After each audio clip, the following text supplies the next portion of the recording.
Beldurra eta fantasia, horiek izango dira aurtengo Zinemakumeak gara zinema erakustaldiaren gai nagusiak. 22. edizioa da aurtengoa, eta orain arte zinemaldiak ia landu ez dituen generoak hautatu dituzte. Agerraldian aipatu dutenez, azkenaldian genero hau lantzen duten emakume zuzendarien gorakada eman da. Tematika horretan ere, agenda feministan dauden gaiak jorratzea ahalbidetu duelarik. Badauzela zuzendariak, emakume zuzendariak genero hori lantzen ari direnak eta ja ezinezkoa zen aurten dedikatzea genero horreri. Emakumeek zinemagintzen egindako lana ikusgai bilakatzea du helburu zinemaldi honek.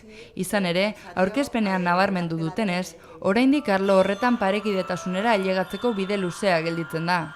Hala, Espainian ekoizten diren film luzeen 5,8% baino ez da emakumeek sortutakoa.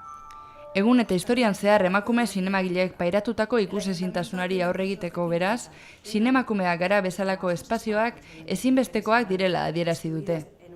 Luzemetraiak egiten direnetatik bakarrik 5% eta 5,8% da emakumeek egindako luzemetraiak edo laburmetraiak. Orduan, hor naiz eta unibertsitatetan eta lanean egon emakume pilo bat, gero irteten dana eta ikusten dana pantaila handia oso gitzi da. Orduan, esfortzua jarri behar genuen hemen, bultzatzeko errealidadea daina, baina ez dana ikusten.